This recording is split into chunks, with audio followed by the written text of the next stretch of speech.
안녕하세요. 사연 읽어주는 남녀입니다. 오늘도 와주셔서 감사드리며 그럼 오늘의 사연 바로 소개해드리겠습니다. 안녕하세요. 저는 문자 하나에 피눈물을 흘리고 인생을 바꾼 40대 여자입니다. 이 이야기를 하려면 먼저 저희 시댁에 대해 소개해야 할 것 같아요. 저희 시댁은 시어머니, 시아버지, 그리고 아들만 셋인 아들 부잣집이었어요.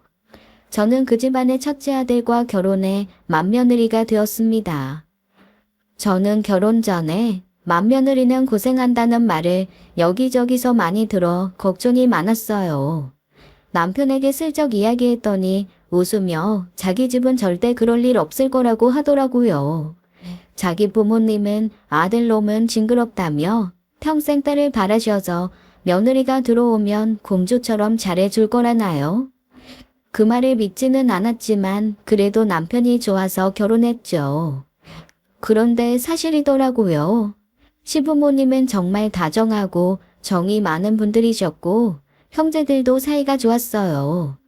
부모님 두 분 다 무뚝뚝하셔서 서로 대면대면한 집에 외동딸로 외롭게 자랐던 저는 그런 시댁이 정말 좋았습니다. 마침 집도 10분 거리에 가깝게 살아서 친구 집 놀러 가듯 자주 놀러 가곤 했어요. 저희 시부모님은 저를 딸처럼 예뻐해 주셔서 저는 사랑을 독차지하며 지냈답니다. 그러던 중 첫째 소방님이 결혼을 하셔서 저에게는 첫 번째 동서가 생겼어요. 저는 친자매처럼 사이좋게 지낼 생각에 설렜답니다. 그런데 첫째 동서는 성격이 저와 정반대라서 저희는 처음부터 극과 극이었어요. 요즘 유행하는 MBTI 아시나요? 여기서 성격을 나누는 유형 중 하나가 T와 F인데요. T형은 이성적이고 논리적인 판단을 중시하는 편, F형은 감성적이고 대인관계를 중시하는 편이에요. 제가 완벽한 F형 인간이라면 첫째 동서는 완벽한 T형 인간이었죠. 처음에는 그런 면이 조금 멋있더라고요. 저와는 다르게 할 말 똑부러지게 잘하고 논리적인 점이 똑똑해 보여서요. 직업도 수학 선생님이거든요. 그래서인지 평소에도 조금 가르치듯 직설적으로 말하는 편이라 점점 상처받는 일이 많이 생겼습니다. 하루는 제가 시댁에 가서 이런 말을 한 적이 있거든요. 어머님, 저 오다가 큰일 날 뻔했어요. 왜 그래? 무슨 일 있니? 멍하니 걷다가 어떤 남자랑 눈이 마주쳐서 잠깐 보고 지나쳤는데 그 남자가 저를 따라오는 거예요. 분명히 저랑 반대 방향으로 갔는데 한 5분 뒤에 제 옆에 있더라니까요. 어머, 무서우겠다. 그래서 어떻게 했어? 마침 상가 건물이 있길래 들어갔거든요. 근데 거기도 따라 들어오더라고요. 마침 딱 도착한 엘리베이터 타고 지하로 내려가서 주차장으로 빠져나왔어요. 지나가면서 보니까 그 남자는 계속 상가 입구 기웃대고 있더라고요. 아휴, 우리 며느리 큰일 날 뻔했네. 그래도 잘했다. 그 와중에 그렇게 머리 써서 도망친 거 정말 똑똑해. 시어머니도 저랑 비슷한 성격이라 감정적인 공감을 잘해주는 편이셨어요. 둘이 쿵짝이 맞아 신나게 이야기를 하다가 첫째 동서의 말에 기분이 상하더라고요. 모르는 남자랑 눈이 마주치면 보지 말고 바로 피하세요. 요즘 정신 이상한 사람들 많아서 괜히 엮이면 피곤해요. 동서는 그러면 내가 쳐다본 게 잘못이라 이런 일이 생겼다는 거야? 저는 그런 말이 아니라요. 해결책을 알려드리는 거예요. 이미 다 해결됐는데 해결책을 알려줘서 뭐해? 나는 그냥 위로해주고 공감해주길 바란 건데 그렇게 말하면 내가 잘못해서 그런 일 당한 것 같잖아. 저도 걱정돼서 한 말이에요. 그러면 먼저 괜찮냐고라도 물어봐주지. 성범죄 피해자들한테 그러게 밤에 돌아다니지 말았어야지, 짧은 치마 입지 말았어야지 하는 사람들 있잖아. 난 그런 말이 제일 싫거든. 그런 일은 피해자 탓이 아니라 100% 가해자 탓이니까 이랬어야지 저랬어야지 하면 안 된다고 생각해. 내가 눈을 마주친 게 뺨 때린 것도 아니고 내가 잘못한 건 하나도 없잖아. 이 일로 저는 첫째 동서와 더 서먹해졌습니다. 원래 그런 성격이 아닌데 이때 제가 흥분해 있던 터라 조금 울컥해서 따지듯이 말하긴 했어요. 이때뿐만이 아니라 동서는 평소에도 말을 그렇게 가르치듯 하는 편이었거든요. 그래서 쌓인 게 많아서 더 터졌던 것 같습니다. 제가 회사 일이 나한테만 너무 몰려서 힘들다고 말하면 동서는 부장한테 왜 항의 안 하냐고 말하는 식이었거든요. 근데 사회생활 해본 분들은 아시겠지만 그게 이론적으로 맞아도 현실적으로 쉽지 않잖아요. 우리나라에서 상사한테 할 말 다 하고 사는 사람이 얼마나 되겠어요. 그런데 동서 말만 들으면 마치 제가 제대로 말을 안 해서 그런 일을 당했다는 것처럼 느껴져서 기분이 상했어요. 그렇게 서먹하게 지내다가 얼마 안 돼요. 시어머니의 환갑이 다가왔습니다. 시댁 식구들은 식성이 다양하고 호불호가 많이 갈려 외식 한번 하기 힘든 편이에요. 다 같이 만났을 때 제가 식당 어디로 예약하면 좋겠냐고 묻자 역시나 다들 난리가 나더라고요. 나중에는 중식이 좋다, 한식이 좋다로 나뉘어 싸우는데 시어머니께서 곤란해하시는 게 보였어요. 그래서 저는 친정엄마 생신 때 갔던 호텔 뷔페가 생각나서 말씀드렸습니다. 메뉴도 다양하고 맛도 너무 좋아서 모두가 만족할 것 같았거든요. 그래서 사진을 보여드렸더니 어머님이 좋아하시길래 추진해 보려고 했죠. 그런데 늦게 도착한 첫째 동서가 그 말을 듣더니 안 된다고 딱 잘라서 말하는 거예요. 뷔페는 음식을 직접 가져와야 해서 환갑 기념으로 가기에는 불편하다나? 시어머니 생신이니 다른 가족들 식성에 조금 안 맞아도 시어머니께서 원하는 곳으로 가는 게 맞다고요. 틀린 말은 아니지만 제가 가족들 의견 다 들어보고 정한 건데 갑자기 와서 혼자 뜻 바꾸니까 뭔가 서운하더라고요. 제가 사람을 중심으로 생각한다면 첫째 동서는 세계를 중요시해서 이때도 많이 다르구나 싶었어요. 그런데 제가 첫째 동서를 완전히 이해하게 된 계기가 있었습니다. 딱 한 번 시댁 식구들이 다 같이 해외여행을 간 적이 있는데요. 첫째 동서가 계획표를 다 짜서 왔더라고요. 종이 두 바닥에 빼곡하게 일정이 적혀 있는데 즉흥파인 저는 그걸 보기만 해도 질리더군요. 그래서 동서가 열심히 준비해 온 거니 한번 따라보자 해서 가만히 따라다녔어요. 그런데 정말 준비를 어찌나 잘해왔는지 개인 맞춤 패키지 투어를 하는 기분이었습니다. 저랑 남편이랑 여행 갈 때는 식당이 문을 닫아서 헛걸음하거나 주문한 메뉴를 실패하는 일도 많았거든요.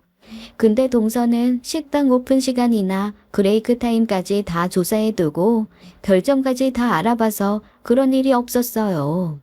일정이 빡빡해서 조금 힘들긴 했지만 저는 동서 덕분에 편하고 즐거운 여행을 할 수 있었습니다. 여행 마지막 날 밤 저희는 술을 마시면서 허심탄회하게 대화를 나누었어요. 오늘도 너무 좋았어. 이게 다 동서 덕분이야. 저도 형님이 잘한다 좋다 칭찬 많이 해주니까 기분 좋더라고요. 그동안 형님이 왜 그렇게 공감과 위로가 중요하다고 하셨는지 알 것 같았어요. 나도 동서처럼 체계적으로 준비하는 게 얼마나 중요한 건지 알겠더라. 저 정말 준비 열심히 해왔거든요. 근데 아까 아버님이 이건 별로라 다른 게 나았겠다 하실 땐 아무리 팩트라도 속상하더라고요. 맞아. 열심히 준비한 사람한테 일단 수고했다는 이야기 먼저 해주시지. 그래서 제가 그렇게 말할 때 다른 사람들이 기분 나빴던 게 조금 이해됐어요. 저는 형님처럼 다정하고 친절하게 말하는 사람 되고 싶어요. 나는 동서처럼 야무지고 똑똑한 사람이 되고 싶어. 형님, 제가 그동안 너무 무례했죠? 죄송했어요. 아니야, 내가 더 미안해. 형님이 돼서 그것도 이해 못해준 내가 잘못이야. 저희는 그날 밤 술에 취해 구둥켜 안고 울면서 그동안의 화풀이를 다 풀었습니다. 마음을 열고 서로의 다른 점을 이해하다 보니 금세 사이가 좋아졌어요. 그 후로 동서는 해결책을 제시하려다가도 참고 먼저 위로와 공감을 해주는 모습을 보였죠. 나는 너무 감정적으로만 굴지 않고 이성적으로 한 번 더 고민하게 되었고요. 극과 극은 통한다는 말이 있죠. 서로의 부족한 점을 채워주다 보니 첫째 동서와 저는 어느새 10년지기 친구보다도 더 친한 사이가 됐답니다. 그런데 또 다른 문제가 생겼어요. 둘째 동서라는 더 막강한 캐릭터가 들어온 거예요. 첫째 동서와 친해져서 알콩달콩 재밌게 지내던 어느 날 막내 서방님이 장가를 갔습니다. 그때 막내 서방님이 20대 후반이었고 여자친구는 20대 중반의 어린 나이였기에 다들 놀랐죠. 저는 그때 첫 임신을 한 터라 일을 그만두고 가정주부로 지내던 시기였어요. 그래서 시부모님을 도와서 막내 서방님의 결혼 준비를 함께 했죠. 둘째 동서는 첫 만남부터 놀라웠어요. 처음 시댁에 인사를 왔는데 그때가 여름이긴 했지만 아무리 그래도 너무 파격적인 등장이었습니다. 휴양지에서나 볼 법한 짧은 반바지에 민소매 블라우스를 입고 왔거든요. 머리카락도 무려 분홍색이었어요. 저랑 10살 넘게 차이가 나서 이런 게 세대 차이인가 싶어 말문이 막혔답니다. 이야기를 들어보니 직업이 헤어 디자이너라길래 개성 있는 외모가 이해되긴 했지만요. 그런데 진짜 문제는 옷차림이 아니라 말투와 성격이었어요. 둘째 동서는 뭐랄까 말이 뇌를 거치지 않고 입에서 바로 나오는 타입 같았거든요. 우리 애랑은 어떻게 처음 만난 거예요? 혹시 대학교에서 만났나? 아니요. 저는 대학 안 나왔어요. 공부하기 싫어서 안 했거든요. 그래요? 꼭 대학을 나와야만 하는 건 아니니까요. 지금 자기 일 잘하고 있으니 얼마나 보기 좋아요. 그럼 어렸을 때부터 헤어 디자이너가 꿈이었어요? 그건 아닌데 딱히 할 만한 일이 없어서 하게 됐어요. 고졸은 선택할 수 있는 직업이 많지가 않더라고요. 얘가 경솔해서 말을 그렇게 하는 거예요. 지금 미용실에서 얼마나 잘 나간다고요. 조금 있으면 실장으로 승진도 될 거래요. 성실하게 일을 잘하나 보네요. 그렇지. 사람은 무조 성실한 게 최고예요. 그게 아니라 원래 계시던 실장님이 사고치고 쫓겨나서 그래요. 친한 손님한테 돈을 빌려서 들고 날랐다는데 그것 때문에 한동안 난리가 났었어요. 그래도 덕분에 승진하게 생겼으니 저한텐 잘된 일이죠. 다른 식구들이 애써서 분위기 풀어놓으면 이렇게 본인이 다시 폭탄을 던지는 일의 반복이더라고요.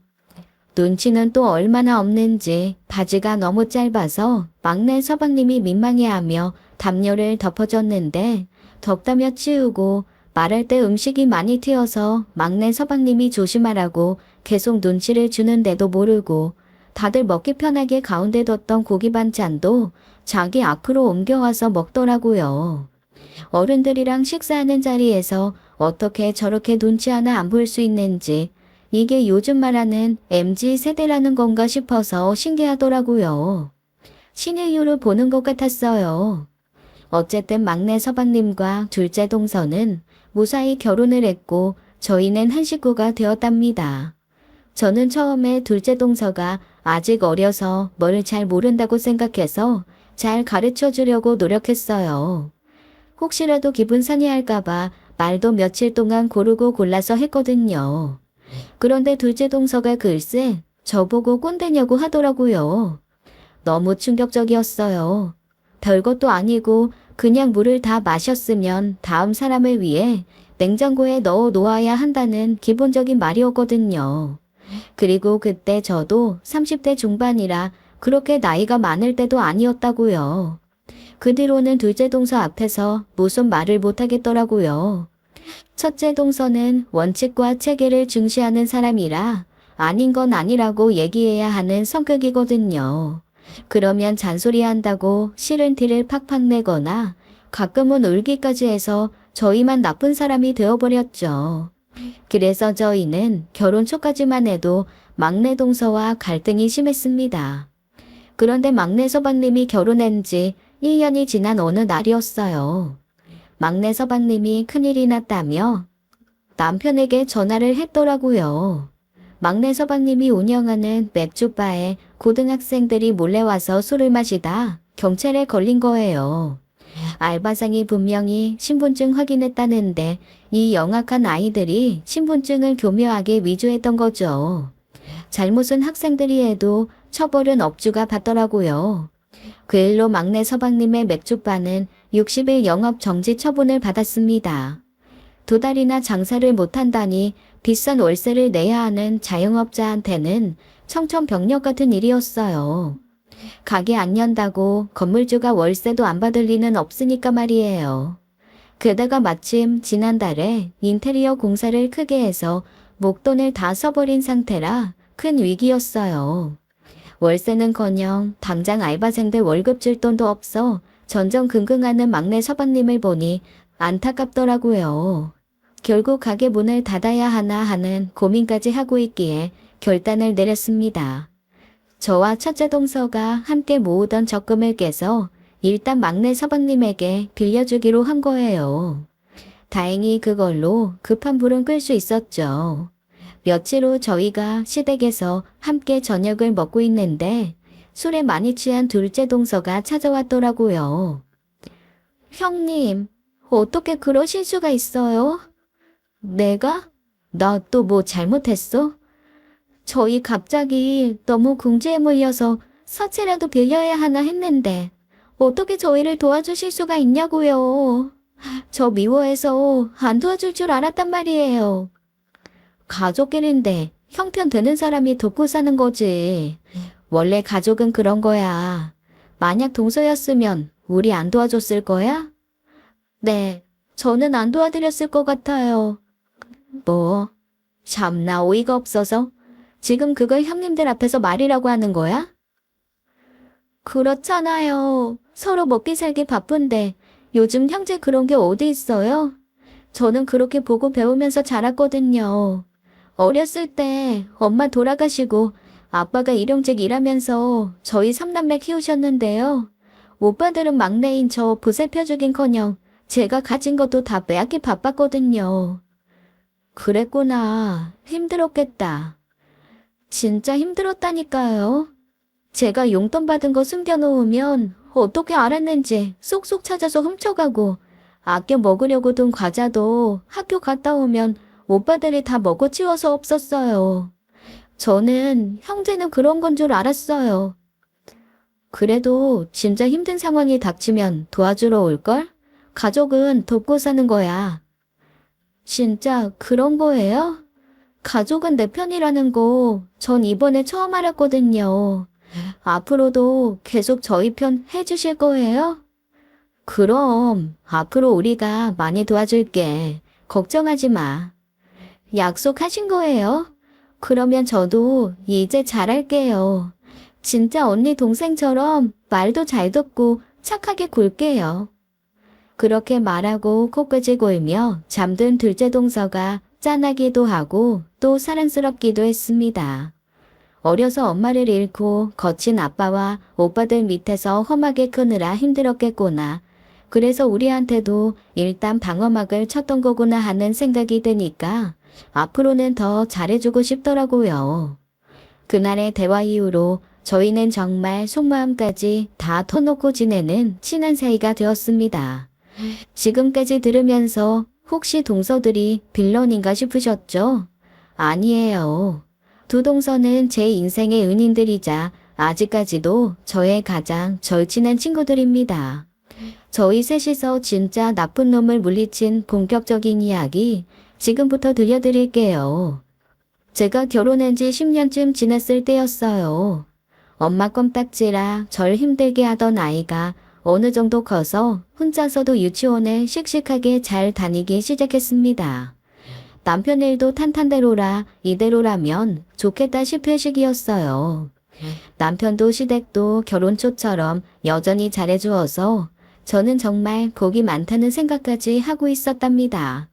그런데 어느 날 출근 준비하던 남편이 말했어요. 저기, 나 오늘 야근해야 해서 집에 못 들어올 것 같아. 또? 당신 요즘 너무 야근 많이 하는 거 아니야? 근데 오늘은 일이 얼마나 많길래 외박까지 해? 갑자기 중요한 프로젝트가 잡혔는데 기한이 촉박하거든. 그래서 다 같이 밤샘 작업하기로 했어. 그래도 잠은 자야 할 거 아니야. 당신 몸 약해서 안 돼. 숙직실에서 한두 시간 정도 쪽잠 자면 돼. 다 같이 밤새는 건데 나만 자고 온다고 할 수 없잖아. 그건 그렇지. 아, 당신 힘들어서 어떻게 해? 내가 한의원 가서 보약이라도 좀 지어와야겠다. 이 정도로는 끄떡없어. 애보리야 살려말야 힘든 당신이나 보약 챙겨 먹어. 아니면 밥이라도 잘 챙겨 먹게 내가 저녁 도시락 만들어 갈까? 당신 좋아하는 갈비랑 약밥 해줄게. 저녁도 그냥 다 같이 때워야 할 거야. 알아서 잘할 테니까 너무 걱정하지 말고 오늘 문단속 잘하고 자. 저는 남편이 너무 고생스럽겠다 싶어서 걱정하며 남편을 보냈습니다. 정신없이 아이를 준비시켜 유치원에 보내고 한바탕 집안일을 하고 나니 심심해지더라고요. 그때 마침 둘째 동서가 제가 좋아하는 빵을 잔뜩 사들고 저희 집에 놀러 왔습니다. 미용실이 쉬는 날인데 막내 서방님도 지방에 새로 차릴 가게 자리를 보러 출장 갔다고 하더라고요. 이 소식을 들은 첫째 동서도 오랜만에 한잔하자며 아이를 서방님께 맡기고 놀러 왔어요. 다정한 첫째 서방님은 저희 아이도 유치원 끝나면 자기가 데려와서 돌보겠다고 하더라고요. 오랜만에 여자들끼리 좋은 시간을 보내라고요. 일과 살림, 육아에서까지 해방된 저희 셋은 오랜만에 신나게 놀았습니다. 마음 놓고 놀다 보니 어느새 저녁 9시가 넘었더라고요. 제 핸드폰에 알림음이 울려서 보니 문자가 한 통 와 있었습니다. 당신 남편은 지금 저랑 바람 피우고 있어요. 이게 무슨 일인가 싶어서 정신을 못 차리고 있는데 10분 간격으로 문자가 계속 들어오기 시작했습니다. 제 남편과 같이 맞추었다는 커플링 사진, 5주년 기념으로 갔던 해외여행 사진 같은 것들이었죠. 둘이 결혼이라도 한 것처럼 스튜디오에서 찍은 웨딩 사진도 있었어요. 제가 덜덜 떨리는 손으로 핸드폰을 보고 있는데 또 다른 문자가 들어왔습니다. 당신 남편은 저밖에 모르는 남자예요. 절 만나서 너무 행복하다고 저랑 결혼하고 싶대요. 제발 이제 그만 이 사람 놔주세요. 저희는 놀라서 서로의 얼굴만 바라보고 있었어요. 다혈질인 둘째 동서가 저보다 더 화를 내며 제 핸드폰을 빼앗아 전화를 걸더군요. 하지만 조금 전까지만 해도 문자를 실컷 보내던 사람이 이번에는 전화를 받지 않았습니다. 저는 동서에게 다시 핸드폰을 빼앗아 이번엔 남편에게 전화를 걸어보았어요. 신호가 계속 흐르는 동안 심장이 내려앉는 것 같았어요. 하지만 제 남편도 전화를 받지 않았습니다. 불안감이 커져갔어요. 할 수 없이 전화를 끊는데 이때까지만 해도 저는 믿고 싶지 않았어요. 누군가 남편을 모함해서 조작된 사진을 보낸 거라고만 생각하고 싶었죠.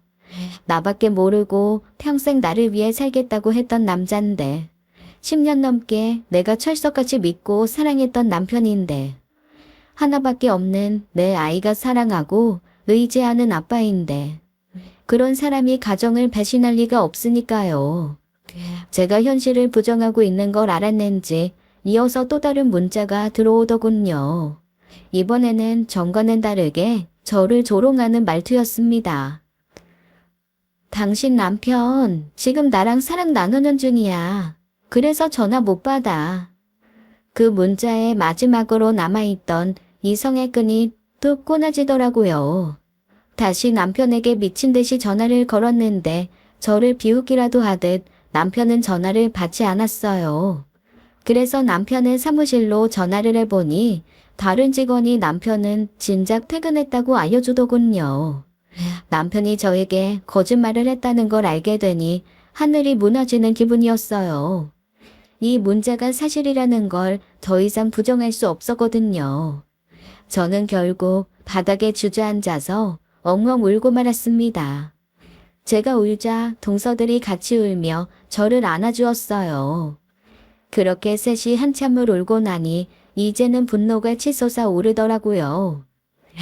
나 몰래 바람을 피운다니.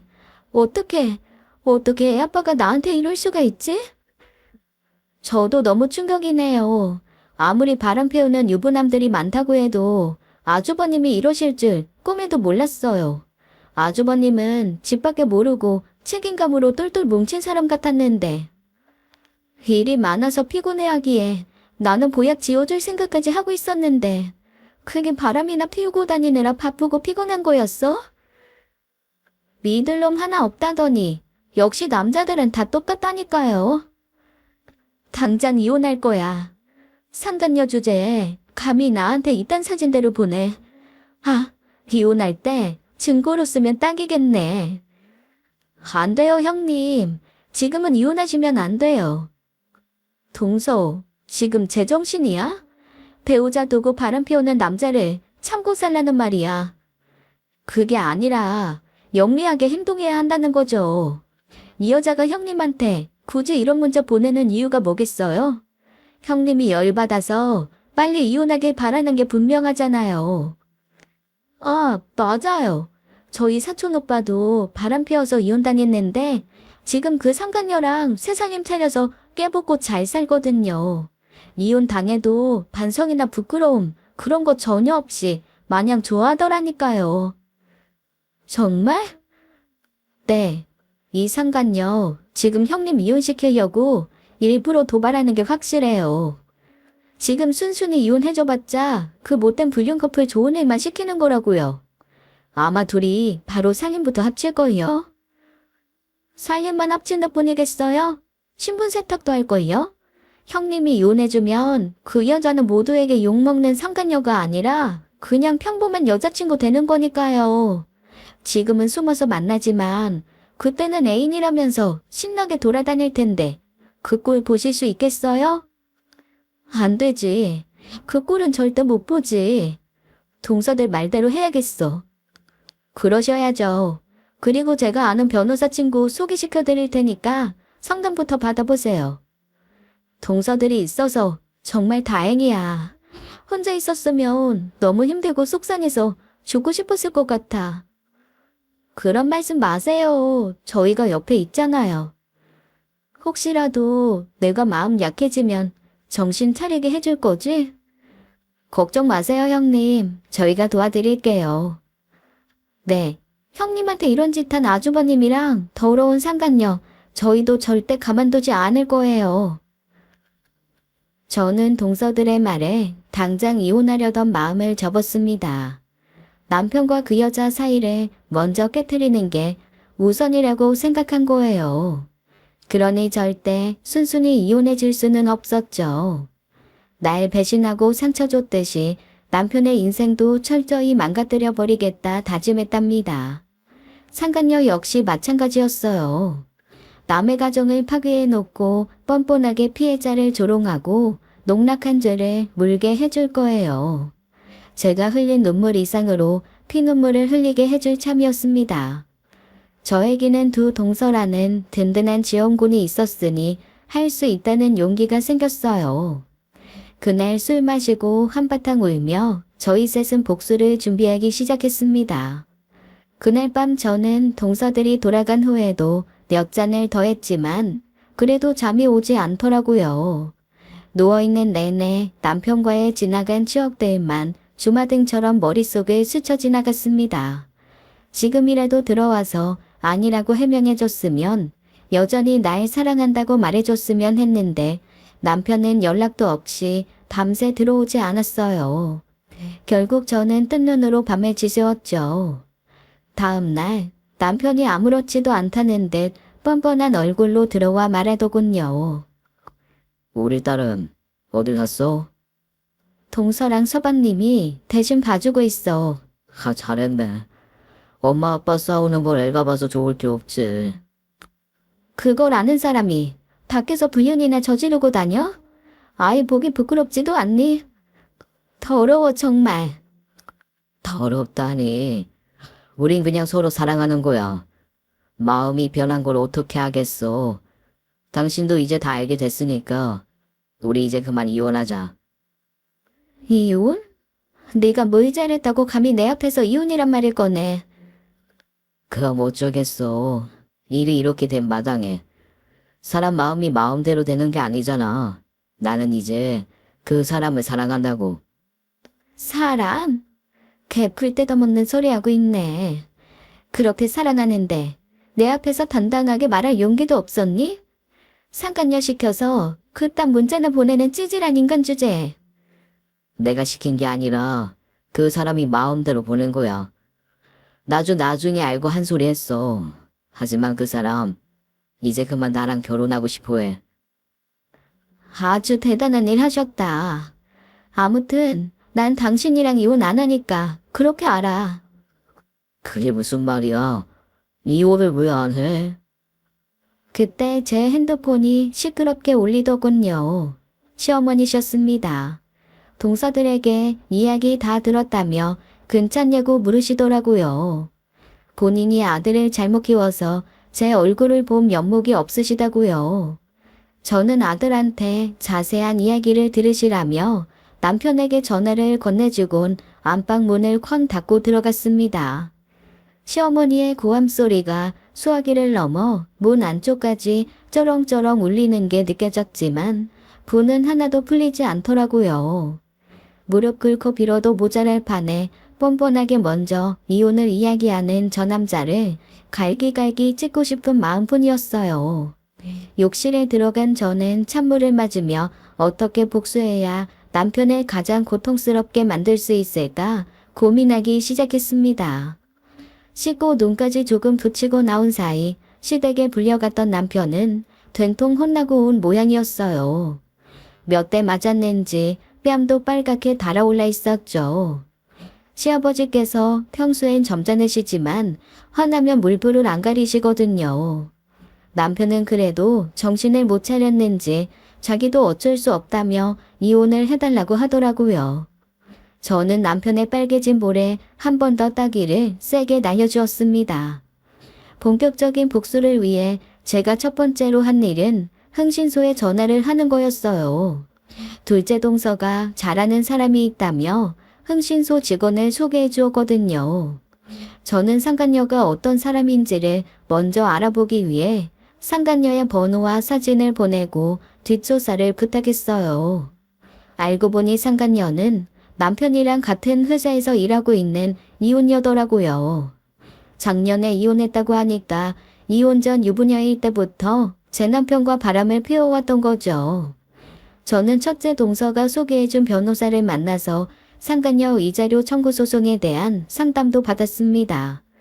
그 소송은 상대가 결혼한 사실을 알면서도 고의로 부정한 관계를 지속한 걸 입증하는 게 관건이라고 하더군요. 그런데 저는 상간녀가 스스로 증거를 저에게 보내주었으니 승소가 확실했어요. 그 멍청한 여자가 자기 손으로 저한테 칼을 쥐어준 셈이었죠. 그래서 저는 상간녀를 상대로 소송을 진행하기로 하고 소장을 보냈습니다. 상간녀의 집이 아니라 회사로 말이죠. 얼마 후 소장을 받았는지 남편과 상간녀에게 전화가 잔뜩 오더라고요. 제가 전화를 안 받자 상간녀는 문자를 보내왔습니다. 소장을 회사로 보내는 게 어디 있냐, 망신 주려고 일부러 그런 거냐, 한 번만 더 이러면 명예훼손으로 고소할 거다. 방귀 낀 놈이 성낸다더니 아주 난리였어요. 저는 그것조차 싹 무시했습니다. 흥분한 사람일수록 무시를 하는 게 더 상대를 화나게 하는 법이라고 첫째 동서가 충고해줬거든요. 역시나 상간녀는 열이 받았는지 이런 문자를 보내왔어요. 당신 남편이 왜 당신 질린다며 나한테 왔는지 알겠네. 당신이 아무리 그래봤자 우리는 안 헤어져. 그리고 당신 남편은 날 위해 뭐든지 해줄 수 있다고 했거든. 어차피 위자료도 당신 남편 주머니에서 나갈 테니까 소송이든 뭐든 실컷 해봐. 저는 그 문자를 보고 코웃음을 쳤습니다. 남편의 위자료를 대신 내줄 거라니. 그럴 일은 절대 없을 거라는 걸, 아니, 제가 없게 만들 거라는 걸 알았거든요. 그 후 남편은 상간녀에게 계속 시달리는 눈치였어요. 저한테 계속 이혼해달라고 닥달했지만 저는 절대 그럴 일은 없을 거라고 강하게 대답했죠. 정 이혼하고 싶으면 유책 배우자 주제에 소송을 한번 걸어보라면서 말이에요. 한 달이 지나자 상간녀가 도저히 못 참겠는지 저를 다시 도발하더군요. 이제는 수위가 더 높아져서 남편과 상간녀가 알몸으로 침대에 누워있는 사진을 보내기 시작했습니다. 사진 속 남편이 잠들어 있는 걸 보면 남편은 찍힌 줄도 모르는 눈치였어요. 워낙 보수적인 편이라 그런 사진을 찍게 했을 리가 없거든요. 상간녀가 저에게 보여주려고 일부러 찍은 게 분명했어요.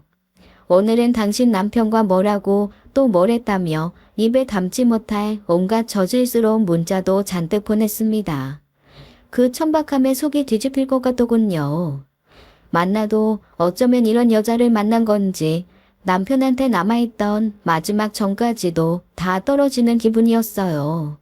하지만 상처받지 않는 걸 보니 저도 이제 마음 정리를 다 끝낸 것 같아서 안심이 됐습니다. 저는 그것들을 전부 다 잘 저장해서 변호사에게 보냈어요. 그리고 두 번째 추가 소송을 시작하며 소장을 또 보냈죠. 상간녀가 회사로 보내지 말라고 했으니 이번엔 그 상간녀의 부모님 집 앞으로 보냈습니다. 얼마 후 모르는 번호로 전화가 와서 받아보니 웬 여자가 찢어지는 비명을 지르더군요. 상간녀였어요. 너 미쳤어? 어떻게 그걸 우리 엄마한테 보낼 수가 있어? 당신 부모님도 아셔야죠. 당신들 딸이 밖에서 무슨 짓을 하고 다니는지. 그렇게 부모님 얼굴에 먹칠할 일을 왜 하고 다녀요? 아무리 그래도 이건 우리 두 사람 일이잖아. 넌 페어플레이란 말도 몰라. 불륜이나 하는 주제에 페어플레이라는 말을 입에 담는 게 더 어이가 없네요. 정말 부끄러운 줄을 모르나 봐요. 당신 자꾸 이러면 난 당신들 유치원에 찾아가는 수가 있어. 가서 당신한테 보낸 사진 보여주면서 아빠가 무슨 짓 하고 다니는지 다 알려줄 거야. 너 정말 바닥이구나. 감히 내 딸 찾아갈 생각하기만 해. 인터넷에 네가 보낸 사진들 다 올려서 얼굴 못 들고 다니게 해줄 테니까. 그런 짓 절대 못할걸. 그거 명예훼손 그런 걸로 걸릴 텐데 너 콩밥 먹고 싶어? 내 딸 가지고 협박하는 여자한테 내가 무슨 짓을 못하겠어. 내 딸 건드리기만 해봐. 갈기갈기 찢어버릴 테니까. 아니, 그 전에 네 애인이 먼저 널 가만 안 둘걸? 그 사람이 아내는 배신했어도 아직까지 딸은 사랑하거든. 과연 날 선택할지 딸을 선택할지 두고 보면 알겠지. 널 생각할 거라고 생각한다면 너무 멍청하네. 사랑한다고 너밖에 없다고 했나 보지? 근데 그 사람 결혼 전엔 나한테도 그랬어. 저는 상간녀가 열받아서 소리 지르는 걸 들으며 전화를 끊었어요. 웃어주고 싶었지만 제 속은 분노로 부글부글 끓고 있었죠. 감히 그 더러운 입에 내 딸을 올리다니 참을 수가 없었어요. 저는 퇴근 후 집에 온 남편에게 그 여자가 우리 딸을 찾아가겠다고 협박한 통화 녹음본을 들려주었습니다. 남편 얼굴이 새파랗게 질리더군요. 어떻게 할 거야? 네가 사랑한다는 여자가 감히 내 딸을 가지고 협박하는데 아빠가 돼서 가만히 있을 거야? 그냥 홧김에 한 말일 거야. 이 여자 마음 여리고 착한 사람이라 절대 그런 짓 못해. 너는 이게 마음 여리고 착한 사람 목소리로 들리니? 콩깍지가 씌어도 단단히 씌었네. 그 여자 단속 똑바로 해. 내 딸 찾아가는 날엔 너희 둘 다 가만 안 둘 테니까. 내가 잘 이야기할게. 절대 아이한테 상처 주는 일 없을 거야. 그런데 무슨 사진을 보여준다는 거야? 저는 그동안 남편의 상간녀가 보내온 사진과 문자들을 보여주었어요. 남편의 입이 경악으로 떡 벌어지더군요. 제 예상대로 남편 몰래 찍은 사진들이 분명했어요. 남편은 아니라고 말은 했지만 그 여자의 막장 행각에 놀란 눈치였습니다. 저도 저 나름대로 놀랐어요. 저한테 이렇게 폐악을 부렸던 사람이 남편 앞에서는 여리고 착한 척 했다는 게 어이가 없었거든요. 그걸 믿고 있는 남편은 더 황당했고요. 이런 걸 찍었는지 몰랐어. 이 사진들 당장 지워줘. 보라고 보낸 걸 내가 왜 지워? 그 여자한테나 가서 다신 이런 짓 못하게 해. 한 번만 더 나한테 연락해서 협박하면 나도 이 사진들 그대로 그 여자 집이랑 시댁에 보내버릴 거야. 안 돼. 제발 이 사진 아무한테도 보여주지 마. 그게 무서운 사람이 그 이유를 아니? 꼴도 보기 싫으니까 내 집에서 당장 꺼져. 남편은 짐을 대충 싸서 쫓겨나듯 집을 나갔습니다. 그 여자한테 가서 뭐라고 했는지는 모르지만 그게 통했는지 그 뒤로 저에게 연락이 안 오더라고요. 하긴 아무리 여자한테 환장한 남자여도 자식까지 건드리는 건 못 참을 거예요. 하지만 어찌나 질긴지 둘은 헤어지지도 않더라고요. 정말 한 쌍의 바퀴벌레 커플이 따로 없었습니다. 저는 동서들과 만나서 그 여자가 날 협박했다는 이야기를 했어요. 다들 저보다 더 열받아 하며 그 여자한테 치를 떨더라고요. 저희 세 사람은 상간자 소송을 계속해야 한다는 이야기를 나누다가 헤어졌습니다. 그런데 다음 날 남편이 화가 난 목소리로 전화를 하더라고요. 둘째 동서가 회사에 나타나서 상간녀 머리채를 잡았다는 거예요. 놀라서 어안이 벙벙해 있는데 두 동서가 저희 집을 찾아왔습니다. 둘째 동서는 어디서 한바탕 뒹굴다 왔는지 머리가 산발이 돼서는 옷도 지저분하게 구겨져 있었어요. 아직도 분이 풀리지 않았는지 여전히 씩씩거리더라고요. 세상에, 이게 대체 무슨 일이야? 진짜 그 여자 찾아가서 싸우고 온 거야? 이야기 들으셨어요? 네, 도저히 안 되겠어서 제가 그 여자 찾아갔어요. 저도 뒤늦게 소식 듣고 찾아가서 말리다가 오는 길이에요. 어제까지만 해도 아무 말 없었잖아. 갑자기 왜 그런 거야? 생각할수록 열받잖아요. 지까짓게 어떻게 감히 우리 조카를 걸고 협박해요? 그 얘기 듣고 너무너무 화가 나서 잠이 안 오는 거예요. 그래서 날 밝자마자 회사에 찾아갔죠. 그 회사 외부인은 잘 안 들여보낼 텐데. 제가 또 한총명하잖아요. 사람 많은 로비에서 난리를 쳐야 소문이 잘 나니까 소장 가져온 척 하면서 그 여자 불렀어요. 그랬더니 순순히 내려와? 네. 형님이 또 고소한 줄 아셨는지 후다닥 내려오더라고요. 그래서 제가 바로 머리채 붙들고 이 상간녀야 너 죽고 나 살자 한 거예요. 그 여자 별것도 아니던데요. 삐쩍 말라가지고 한 주먹거리도 안 돼서 제가 이겼잖아요. 동서도 이렇게 자꾸 말랐는데 힘이 어디 있다고. 어디 다친 데는 없어? 그럼요. 제가 학교 다닐 때 좀 놀았거든요. 이 정도는 아무것도 아니에요. 뺨도 때리고 싶었는데 사람들이 말려서 못한 게 너무 아쉽다니까요. 그래도 제가 불륜 저지른 삼단녀라고 고래고래 소리 지르고 와서 소문은 다 났을 거예요. 앞으로 얼굴 못 들고 다닐걸요? 대단하다 정말. 그러다가 폭행죄로 잡혀가면 어떻게 하려고. 잡아가라죠. 형님이 저한테 어떤 분인데. 저도 형님을 위해 그 정도는 할 수 있어요. 어른으로서 그러면 안 됐다고 말해야 하는데 나 지금 속이 너무 후련해서 그런 가식도 못 달겠다. 고마워. 사실은 저도 좀 후련하긴 하네요. 걱정 마, 동서. 혹시라도 그 여자가 고소하면 내가 다 해결해 줄게. 형님도 힘내세요. 앞으로 무슨 일이 생겨도 저희는 항상 형님 편이에요. 고마워. 나한텐 진짜 자기들밖에 없어. 제가 눈물을 흘리기 시작하자 동서들도 저를 따라 울더라고요. 결국 저희는 셋이 끌어안고 엉엉 대성통곡을 해버렸습니다.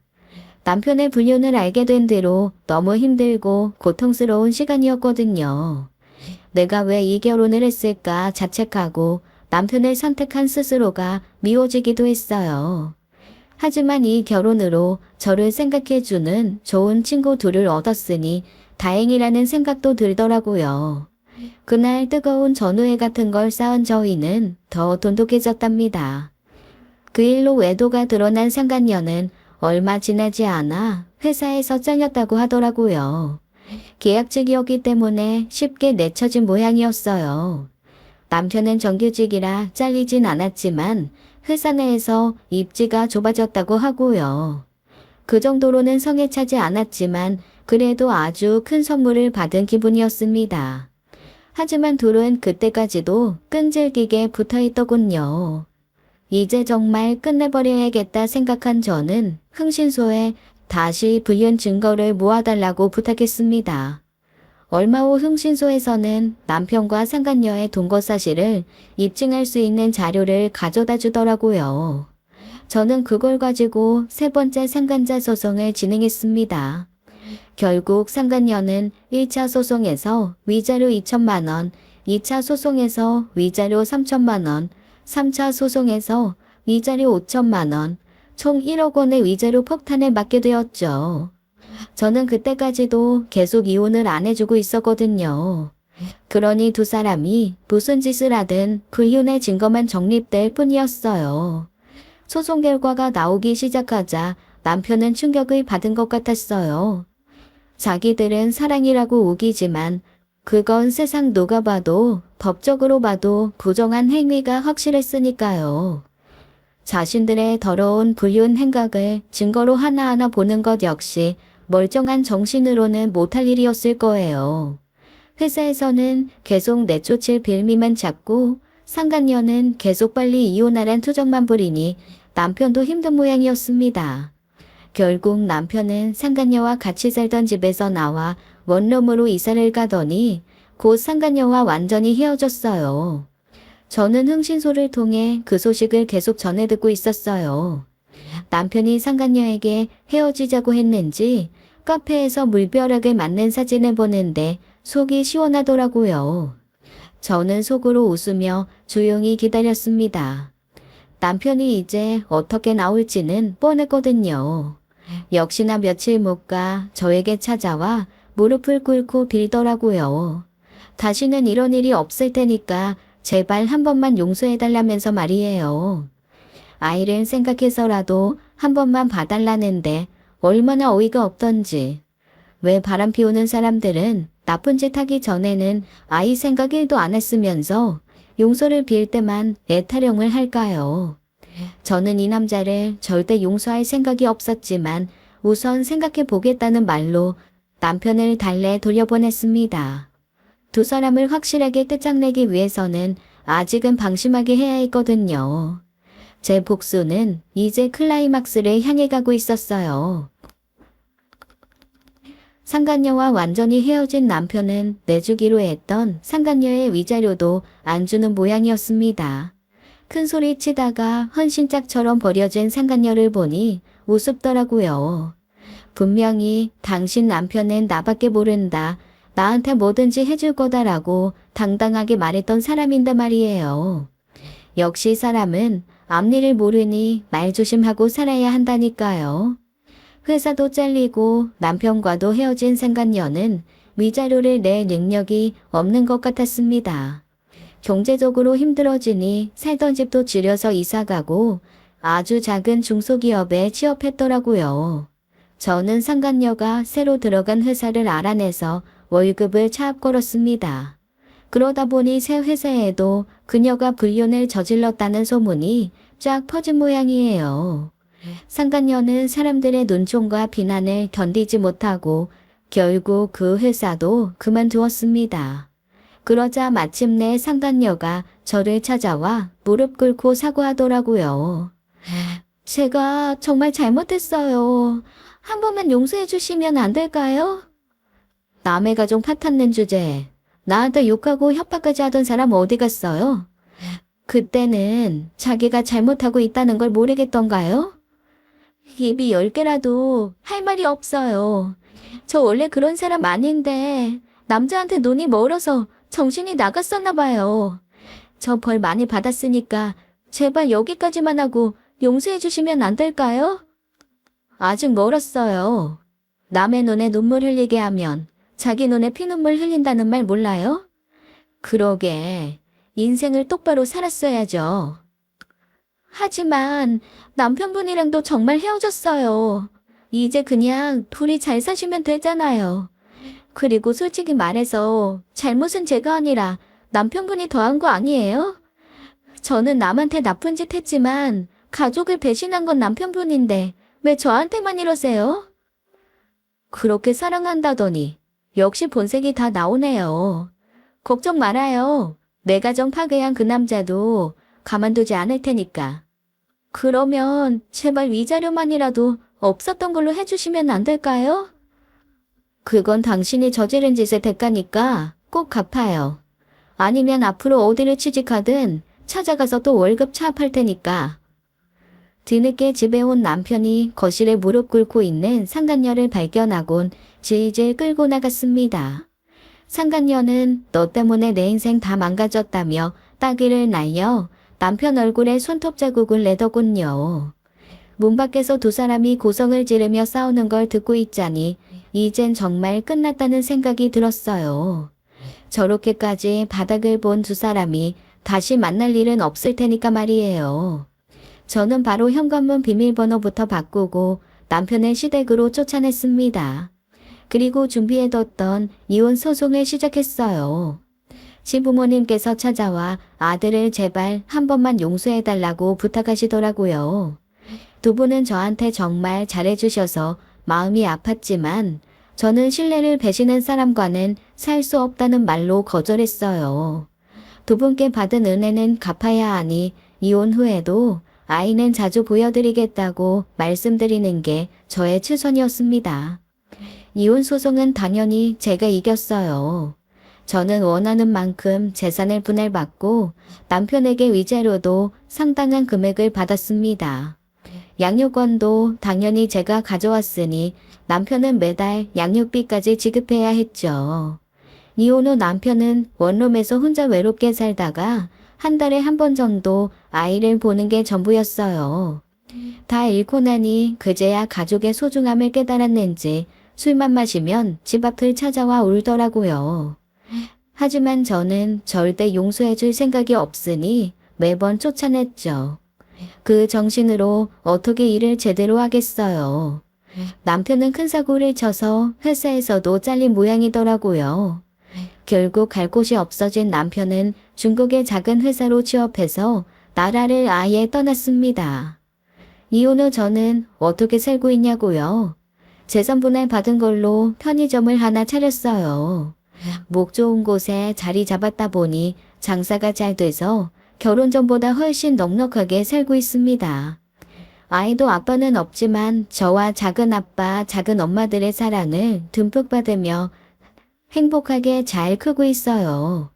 워낙 밝고 똑똑하고 사교성도 좋아서 초등학교에 들어간 이후로 늘 반장을 도맡아 하고 있답니다. 얼마 전에는 화이트데이에 받았다며 사탕을 잔뜩 가져왔더라고요. 학교에서도 인기가 많고 친구들이랑 잘 지내는 것 같아서 안심이 되더라고요. 그런 딸아이는 지옥 같았던 제 인생을 다시 천국으로 바꿔준 제 태양이랍니다. 시부모님은 아들이 안타까운지 한동안 저희 아이를 볼 때마다 오셨지만 이제는 아이 애교에 매번 웃느라 바쁘세요. 두 서방님은 형과는 다르게 다행히 책임감 있고 믿음직한 사람들이라 여전히 동서들과 잘 지내고 있습니다. 아마 형이 된통 당하는 걸 봐서 더 허튼 짓 할 생각을 못 할 거예요. 만약 그런 일을 저지른다면 저희 셋이 똘똘 뭉쳐서 복수할 거라는 걸 아니까요. 두 동서는 여전히 저와 친자매 같은 사이로 지내고 있답니다. 제가 이사를 와서 이제는 1시간 거리에 살지만 연락도 매일 하고 일주일에 한 번은 꼭 만나는 것 같아요. 저의 복수 이야기 어떠셨나요? 개인적인 이야기를 하는 게 부끄럽긴 하지만 나쁜 짓을 하면 꼭 되돌려 받는다는 걸 알리고 싶어서 이 글을 썼어요. 남의 눈에 눈물 나게 해서 내 눈에 피눈물 나는 일 없도록 다들 좋은 마음으로 행복하게만 사시길 기도할게요. 그럼 여기서 이야기를 마치겠습니다. 긴 이야기 듣느라 고생 많으셨어요. 지금까지 사연 읽어주는 남녀였습니다. 끝까지 시청해주신 여러분 감사드리며 저희는 다음 사연으로 돌아올게요. 감사합니다.